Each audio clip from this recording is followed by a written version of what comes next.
dia. Nós estamos novamente em contato com você por uma razão muito especial. Nós estamos estudando neste trimestre, na lição da Escola Sabatina, os livros de Esdras e Neemias. E chegamos à lição número 6, onde o muro já havia sido concluído, a cidade havia sido reedificada. E nós temos um momento importante na história do povo de Israel, que também pode ser trazida para os nossos dias, que fala sobre a leitura da lei, para que você possa conhecer um pouco o aspecto histórico, de onde você veio, qual a sua expectativa e o que Deus tem planejado para você. E nessa manhã nós temos aqui o privilégio de ter conosco duas pessoas muito queridas. Temos aqui o Antônio Carlos, pela Bom ordem, dia. que já esteve conosco várias vezes. Tudo bem, Antônio? Tudo bem, uma alegria estar aqui com vocês novamente. E a Michele, a primeira vez, né, Michele? Isso, eu sou Primeira estreante. vez? Ok. Bom dia. Então, a Michele está estreando e o Antônio Carlos já está há algum tempo mais. Mas é importante porque isso aqui representa aqueles que já têm assim, uma participação maior e aqueles que estão começando a participar, mas que nem por isso têm um conhecimento assim, ou algo a oferecer menos do que o outro, né? Então, eu gostaria de, nesse momento, convidar a todos para, numa atitude de reverência, nós buscarmos aqui a orientação de Deus para que a palavra dele seja aberta e nós possamos compreendê-la. Então, eu peço ao Antônio Carlos que dirija uma palavra de oração. Nós te agradecemos, Senhor, pela tua palavra, que é viva e que nos dá esperança. Nesta manhã nós vamos estudar esse tema. Quando o povo ouviu a tua palavra, voltou-se para si, para os seus erros e escolheram, Senhor, fazer um pacto contigo, de estudar a palavra, de buscar a ti como único Senhor e Salvador. Abre agora o nosso entendimento através do Espírito Santo. Nós pedimos e agradecemos em nome de Jesus. Amém. Amém. Esta classe é uma classe especial porque ela é dirigida especialmente a você que está nos acompanhando através das redes sociais e nós passaremos para vocês aqui agora os dois endereços onde vocês podem acompanhar e também adquirir a lição da Escola Sabatina. Então, nós temos mais.cpb.com.br e facebook.com/conexão 7, o número 7, Curitiba. Repetindo, mais.cpb.com.br e facebook.com/conexão 7 Curitiba. Então, nesse Mais CPB é onde você encontra a lição. E pelo facebook.com você pode acompanhar o desenvolvimento do nosso estudo. Então, nós estávamos aqui conversando antes de começar praticamente o tema sendo transmitido para vocês, falando a respeito desse momento histórico do povo de Israel, que foi um momento importante, mas ele tem um significado especial para nós que vivemos nos dias, digamos, últimos dias da história, de acordo com as profecias. E esse foi o momento em que o povo havia retornado a Israel, havia reedificado ali Jerusalém, os muros e a cidade. E isso aconteceu logo após a obra que Esdras havia iniciado. Nós tínhamos ali o decreto, o terceiro decreto baixado pelo rei, naquela época o rei Artaxerxes I, onde ele deu ordem expressa para que o povo retornasse a Jerusalém e reedificasse a cidade. E aqui nós vemos que a obra estava concluída, Eu vou perguntar aqui para o Antônio Carlos, qual foi esse momento tão importante logo após, o que aconteceu logo após eles terem concluído a obra, já sob agora a liderança de Neemias, que era governador de Judá nessa época, Então, o que aconteceu ali? Houve um momento em que as pessoas se reuniram e pediram o que exatamente a Neemias? Isso, ali houve na realidade um reavivamento, Você que nos assiste nessa manhã, nosso bom dia também. E é interessante que Neemias nomeou duas pessoas aqui, o autor da lição fala, o irmão para governar Jerusalém e um líder para a cidadela chamado Ananias, escolhidos com base na integridade e confiabilidade. Então, quando as coisas estavam já tranquilas, o muro concluído, agora veio então uma segunda parte voltada totalmente para o contexto espiritual, ou seja, a busca pela palavra de Deus. Então, nós vemos aqui que os filhos de Israel estavam determinados a obedecer a palavra de Deus, obedecer às leis, os mandamentos que Deus já havia dado a eles, mas pelo contexto todo histórico, da guerra, da invasão, deles estarem ali num contexto complicado, voltando agora para reconstruir a cidade, a lição destaca que os livros foram trazidos, e eles fazem uma solicitação para que Esdras trouxesse esses livros, E o que nós vemos ali na lição? O povo se reúne. E o povo se reuniu no 7º mês, no mês de Tise, uma festa judaica, né? Então, a partir dali, o que se destaca no tópico da lição? Eles se reuniram, Esdras trouxe o livro, é provável que ele tenha lido para o povo os livros de Moisés, que incluíam a lei dada a Moisés no Monte Sinai, né? Então, esse é um momento importante para o povo, mas colocando para os nossos dias, eu digo de forma pessoal ou até coletiva, quando nós congregamos, você talvez na sua denominação, na sua igreja, né, onde você está ali, sempre é bom nós sempre retornarmos à palavra de Deus. É sempre o assim diz o Senhor.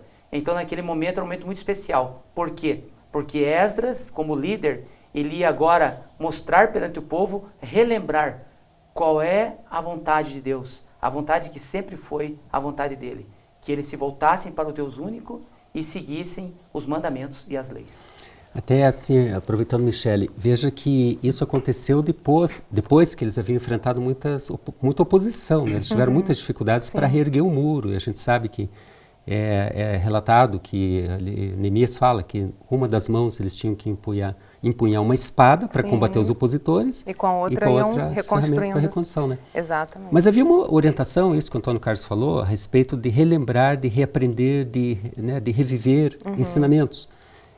Eu lembro que Moisés havia recebido uma ordem já lá no começo da história do povo de Israel, e que a cada 7 anos toda a lei fosse lida, para que as gerações que fossem se renovando soubessem da origem do povo, que eles haviam sido retirados pelo poder de Deus, do povo do Egito, e que agora eles teriam uma história própria. Então essa trajetória foi aqui relembrada justamente por isso, porque havia uma determinação de que a cada 7 anos se fizesse agora o que o povo estava pedindo, né? E eles já estavam no momento em que eles estavam profanando a lei de Deus, a guarda do sábado, né? Então existia esse contexto e a necessidade, como o Antônio Carlos colocou, do reavivamento espiritual. Tanto que a Bíblia relata que eles choravam, porque eles ouviam a palavra de Deus e choravam porque eles lembravam dos erros dele, do distanciamento que eles viveram de Deus. Então tudo aquilo para eles soou como um alerta, falando, nossa, eu imagino, né, um deles falando, nossa, o que eu fiz? Eu me distanciei daquele que é o meu Deus, aquele que é o meu provedor, o meu pai, que sempre esteve ao meu lado, né? Então, eu acredito que nos momentos, e como eles passaram, o povo de Israel, eles passaram por momentos, digamos assim, de conforto, né, entre aspas, enquanto estavam em Babilônia. Então, para eles era muito confortável permanecer ali. Então, enquanto nós estamos confortáveis na nossa vida, quando tudo dá certo, é muito cômodo que a gente não lembre da lei de Deus, que a gente não lembre da vontade do Pai, né? E isso é muito atual, né? A necessidade do reavivamento espiritual, ele é diário. A necessidade de estar com Deus e de ler a palavra dele é diária. Senão a gente se afasta de Deus. Nos pequenos detalhes. Nos pequenos detalhes, exatamente. E o nosso dia a dia, a correria do dia a dia, ele nos projeta para isso, na verdade. A tendência é essa, de nós nos afastarmos daquilo que é essencial, aquilo que é essência para a nossa vida. Então, eu podia até dizer, né, Antônio Carlos, muitas vezes você falou naquela questão de zona do conforto, você acaba vivendo de uma forma cômoda e não sente necessidade. Mas ali parece que havia essa orientação, primeiro para o povo relembrar de onde veio, todas as dificuldades que eles tiveram, quem estava à frente, tanto lá na libertação do povo de Israel do Egito, era Deus, e agora na reconstrução, porque eles testemunharam mais uma vez a intervenção de Deus, né? E como você bem disse, o povo começou a se entristecer no primeiro momento, arrependido, porque percebeu o quão distante estava de Deus. Exatamente. Né? E depois, Antônio Carlos? Então, é interessante que a lição comenta que o povo sentiu essa necessidade, mas já havia um trabalho anterior, né? Aqui mostra que Esdras chegou 13 anos antes em Jerusalém e ele já vinha promovendo entre o povo de Deus a necessidade de se voltar para a palavra, né? E eu gostaria de perguntar a você nessa manhã que nos acompanha, isso eu pergunto para mim também, como é o nosso relacionamento com a palavra de Deus. Né? Porque, na realidade, essa é uma busca individual. Né? Como eu disse, é importante o momento coletivo nosso, congregarmos, mas a busca pela palavra tem que ser diária. Né? Eu vi uma alegoria muito interessante que coloca assim os 12 meses do ano. Né? Então coloca assim, janeiro me colocaram numa mala e eu fui viajar. Né? Aí fevereiro me colocaram sobre uma estante. Aí lá por junho, julho por aí, pegaram uma flanela lá, foram tirar o meu pó, tal, né? E aí no final faz uma pergunta assim, seria esta a sua Bíblia? Né? Então é importante isso, nós nos voltarmos para a palavra de Deus. Agora por quê? Porque nós ouvimos muitas vozes por aí. Né? Eu por experiência própria, né? O que me despertou a buscar a palavra foi um momento da minha vida, mas primeiramente eu falei para o Senhor, Deus colocou pessoas no meu caminho, né? Inclusive o Livre que está aqui, um grande amigo, mas eu sempre ouvi o que eles falavam para mim. Busque a palavra. O Espírito Santo é um só. Se ele mostrou para mim, por que ele não vai mostrar para você? Né? Então eu vejo que isso é uma grande necessidade hoje. As pessoas realmente buscarem a palavra com sinceridade e não ficarem ouvindo muitas vozes, né? E muitas vezes não sabendo para onde ir. Você falou uma coisa importante, porque ali Esdras fala, o texto que nós estamos estudando, que durante 13 anos ele havia trazido essa prática de estudar a palavra de Deus perante o povo. E aquilo foi sendo sedimentado cada vez mais, e agora, quando chega esse momento, o próprio povo que clama para querer ouvir a palavra de Deus. E se maravilha porque o que eles ouviram foi uma confirmação de tudo aquilo que eles já vinham. Essa semana eu estava com um amigo e ele falou assim para mim, ontem eu atendi um líder espiritual, tinha mais um outro aqui e tal, e um líder falou assim para ele, olha, nós não podemos conversar sobre religião. Daí ele perguntou, mas por quê? Não, porque nós pensamos diferentes e vamos entrar numa discussão aqui. Né? E eu achei muito sábia a resposta do meu amigo. Ele falou assim, não, pelo contrário, a palavra de Deus é uma só. Né? E ele começou a perguntar, tá, mas aonde você, que ele é teólogo, outro rapaz, né? Aonde você está lá liderando, as pessoas podem matar? Podem roubar? Aí ele falou, não, então a palavra é uma só, nós podemos conversar qualquer assunto. Né? Então é isso que falta hoje, sabe? Eu digo isso, porque eu trabalho com alunos também, incentivo eles à leitura, né? A busca pessoal, a sede pela palavra. Né? Isso é essencial para a nossa vida.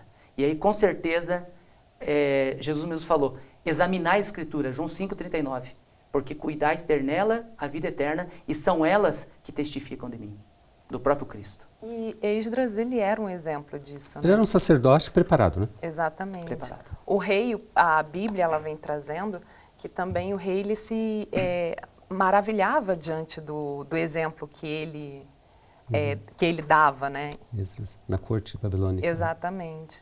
É verdade. Veja a importância, né, do testemunho de Esdras já na corte babilônica. Sim.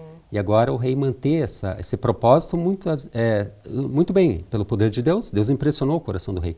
Mas não que ele fosse seguidor do Deus verdadeiro. Mas ele entendia que era importante aquela obra naquele momento. Né? Sim, e você já me leva a pensar no testemunho que nós precisamos dar também. E como eu posso dar um testemunho se eu não conheço a palavra de Deus? Eu preciso ter a orientação de Deus para que eu possa viver aquilo que eu digo que acredito. Né? Então veja, algumas lições aí passadas, a gente teve a oportunidade de falar sobre isso, e eu acho que é oportuno, baseado nisso que você agora provocou, né? E a palavra é provocar mesmo.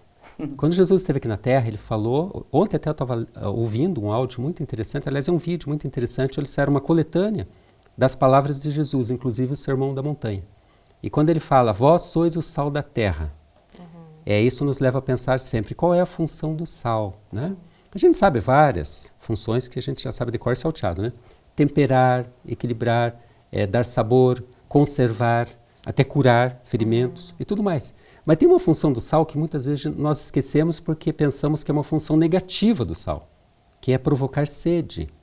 E quando nós lembramos que Jesus se declarou perante a mulher samaritana lá no poço, que se ela bebesse da água da vida, não tornaria a ter sede. Ele estava se referindo a ele, a palavra. Né? E então pensamos, como que nós podemos exercer a função do sal na sociedade? Provocando sede da água verdadeira. Exatamente. Então, é o testemunho. Exatamente. A pessoa ela se sente interessada pela palavra porque ela percebe em você algo diferente. Sim. E tudo que eu preciso para a minha vida tem na Bíblia. Desde a forma como eu me alimento, a forma como eu devo tratar o próximo, tudo. Estilo de vida. O estilo de vida, exatamente. O que Deus ele deixou e espera de nós, ele está na palavra dele. Inclusive, eu sempre falo assim que a palavra de Deus vai ser aquilo que nós queremos que ela seja. Então, por exemplo, eu quero saber sobre a história. Então, se eu for tratar ali a Bíblia como livro histórico, eu posso. A Bíblia tem muita história. Ela tem poesia, né? Agora, se eu estou buscando a salvação em Cristo e eu quero uma mudança espiritual na minha vida, esse é o único livro que nós sabemos, né, que transforma vidas. Então, por isso que nós sempre começamos e terminamos com uma oração, para que o Espírito de Deus nos dirija. Por quê? Porque a lição vem falando aqui sobre lendo e interpretando a palavra, né?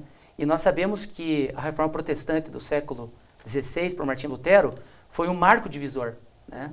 Porque até aquele momento havia um monopólio do conhecimento.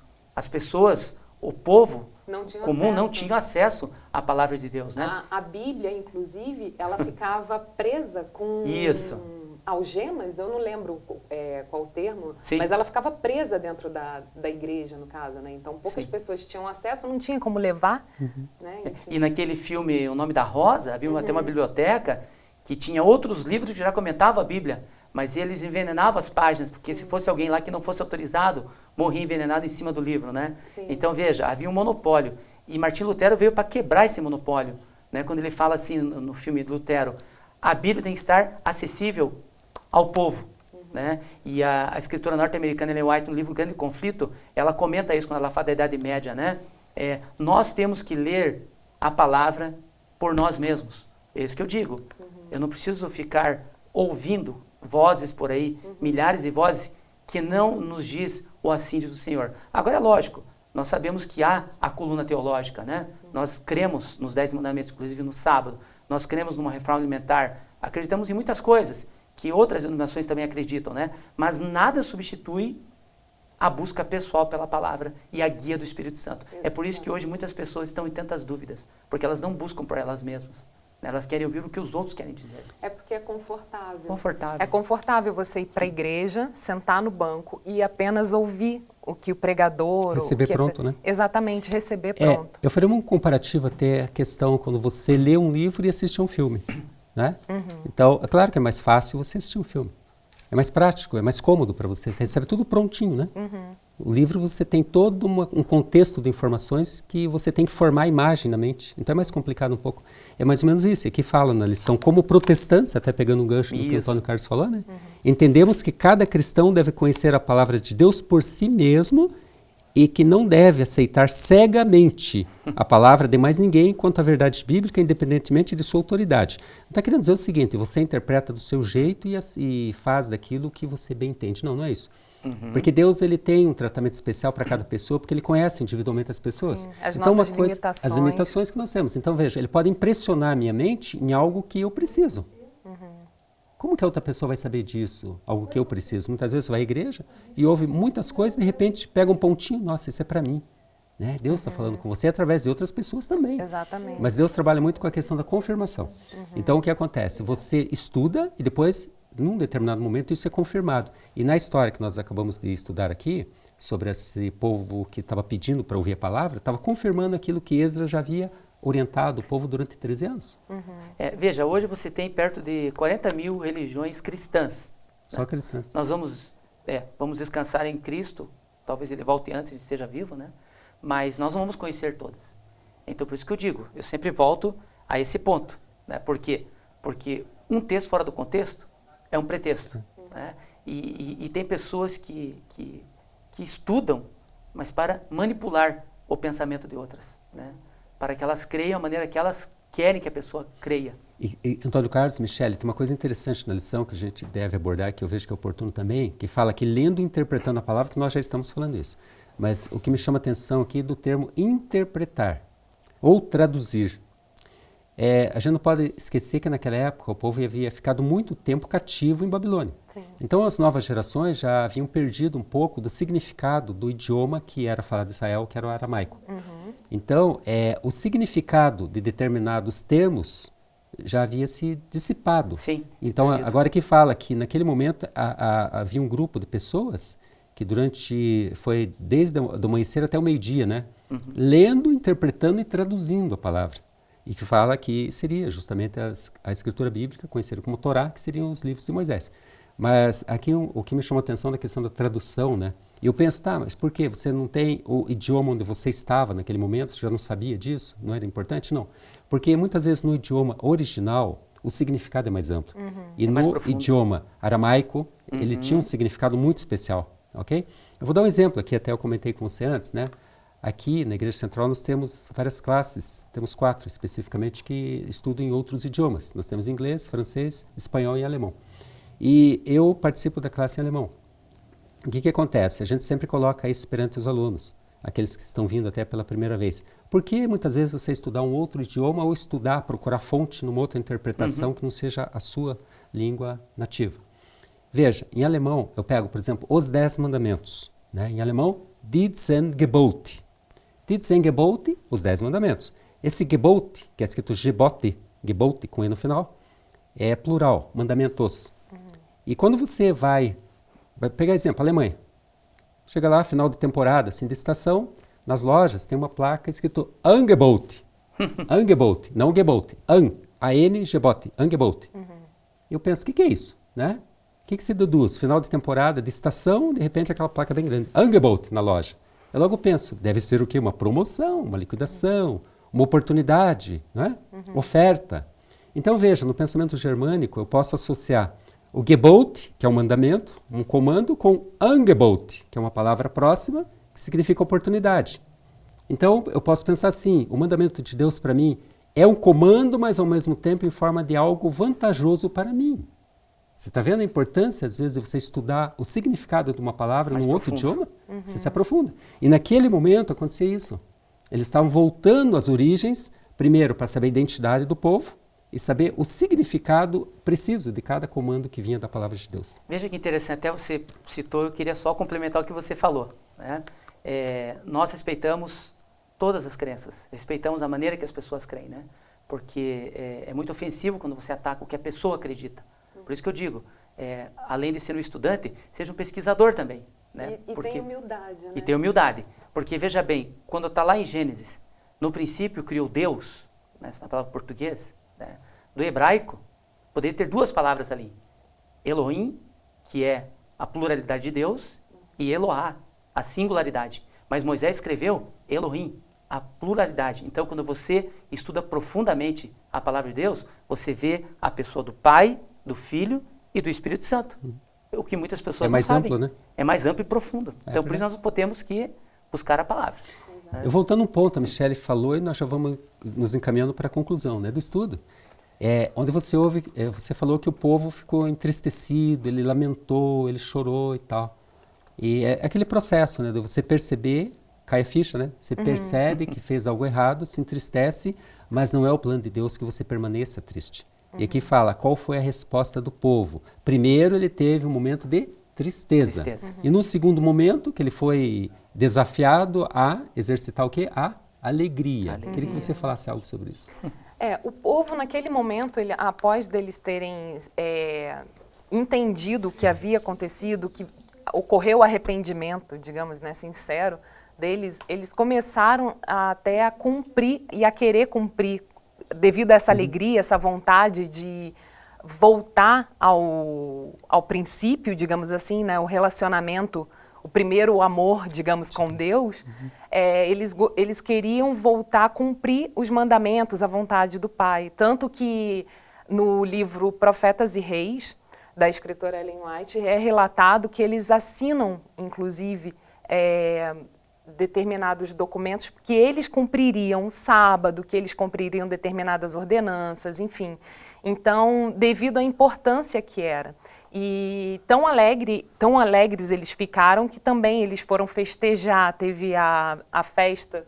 Dos tabernáculos? Isso, exatamente, que eles foram festejar, e eles foram atrás também de, como se fala, de galhos assim de árvores Assim, para ramos montar de os árvores, ramos, tal, exatamente, era uma isso, tradição. exatamente, É uma exatamente, porque eles queriam viver aquilo novamente, eles sentiam essa vontade, né, esse desejo.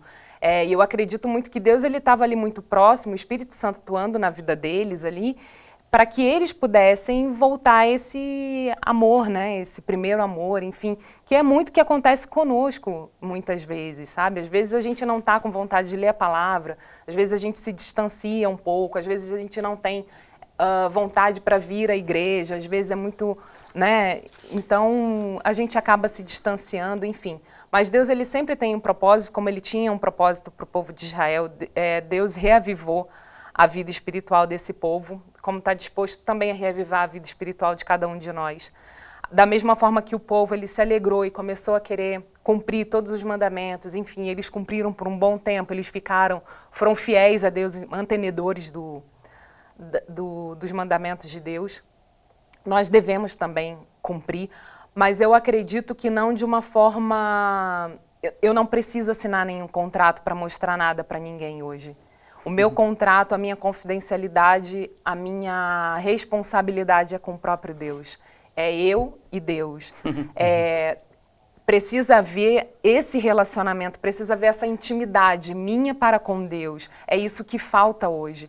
Se houvesse mais a busca pelo relacionamento, a busca por conhecer quem me criou, da onde eu vim, para onde eu vou, que esse mundo no qual eu vivo, ele não é o fim, sabe? Não são os filmes que ditam o destino exatamente da minha vida, o meu comportamento, que tudo isso que está escrito aqui faz sentido, sim, porque como você que é professor, pode ser provado muito pela história, por livros históricos, então eu não tenho que contestar. A totalidade do que está escrito aqui já foi provado. O que eu preciso contestar com o próprio Deus? Eu não preciso contestar. Eu preciso contestar muitas vezes, sim, por que algumas coisas acontecem comigo. Mas com humildade, exatamente. Eu posso pegar a palavra de Deus e eu vejo que tem bênçãos para a minha vida. Eu vejo que tem respostas, sabe? Relatos de Deus, de pessoas que passaram por muito do que eu já estou passando. Eu entendo até, você falou uma coisa bem interessante, essa luta que a gente trava, né? Sim. Com a gente mesmo, de tentar entender melhor qual é o propósito de Deus. Agora, quando fala aqui em tristeza e alegria, até Antônio Carlos, pensa nisso. Isso. Eu lembro quando era criança. E você falou aqui de barracas, tendas que eles fizeram. Eu fico imaginando Deus assim, um Deus divertido até. Sim. Porque imagina só, você deixa o seu lar, o conforto do lar ali, toda aquela, digamos, aquela rotina diária. Agora vamos fazer cabanas, vamos morar aqui no meio do mato por um tempo, vamos ficar um período aqui. Traz as crianças, as pessoas ali formam tendas, né? E não era gostoso quando era criança, você ia acampar, né? Você ia de barraca para algum lugar, divertido, né? Ia à praia ou um campo mesmo. Eu fico imaginando Deus assim interagindo com as pessoas dentro de uma situação de alegria mesmo, de relacionamento, isso que você está falando, agora, de intimidade. As emoções têm pontos positivos e negativos, né? Então, até um certo momento, era importante o entristecimento deles, para trazer o arrependimento, né? Porque eles entristeceram o Espírito de Deus, né? Mas aí os líderes falam, não, agora é hora de alegria, né? Agora estão se voltando para a palavra de Deus. E alegria é algo que traz muita saúde para o nosso corpo, para a nossa mente, para o nosso coração. Eu só gostaria de citar aqui como última passagem, o Salmo 119, verso 105, lâmpada para os meus pés é a tua palavra e luz para os meus caminhos. Por isso que nós temos que cada dia nos alegrarmos no Senhor, nesse Senhor que morreu por nós na cruz do Calvário, a qual nós esperamos, porque é a promessa da Bíblia. Aliás, esse é o ponto. Se nós pararmos para pensar aqui agora, o resumo da lição, eu diria o seguinte, passamos pelo momento de tristeza pelo aquilo que fizemos de errado, aquilo que entristeceu a Deus. Agora, Deus quer que nós vivamos alegres e felizes por um motivo muito especial. E aqui vocês comentaram a respeito do livro de Ellen White, diz assim, Profetas e Reis, páginas 661 a 668, tem a respeito da instrução na lei de Deus. Mas é um texto bem curto, eu vou ler, diz assim, agora eles, o povo, deviam manifestar fé em suas promessas, nas promessas de Deus, porque ele havia aceitado o seu arrependimento. Deviam agora alegrar-se na certeza do perdão dos pecados e da sua restauração ao favor divino. Ou seja, era alegria pela certeza de terem sido perdoados. E concluindo, toda conversão verdadeira ao Senhor produz permanente alegria de vida. Amém. Eu diria que, de tudo que nós falamos hoje, o que poderia ser memorizado aqui por nós é isso. Arrependimento, tristeza, agora salvação, fé, certeza na salvação, Certeza. alegria. Alegria que Deus quer que nós vivamos assim. Esperança. Esperança.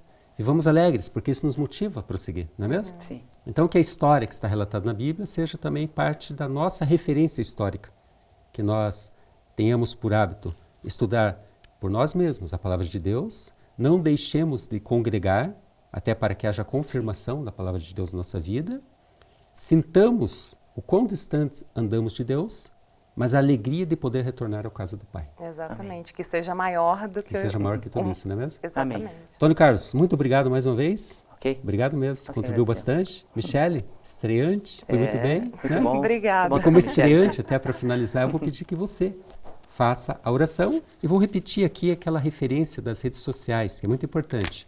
Para você adquirir a lição, então vamos lá, mais.cpb.com.br e facebook.com/conexão 7, é o número 7, Curitiba, onde você pode acompanhar então semanalmente o estudo e compartilhar conosco o aprendizado. Michele, pede a Deus que nos despeça com a sua presença. Com certeza. Oremos. Bondoso Pai, muito obrigada pela oportunidade que tivemos aqui de falar da Tua Palavra, de trocarmos ideias, de aprendermos um pouco mais daquilo que o Senhor tem para nós, que está muito claro, que está na Tua Bíblia.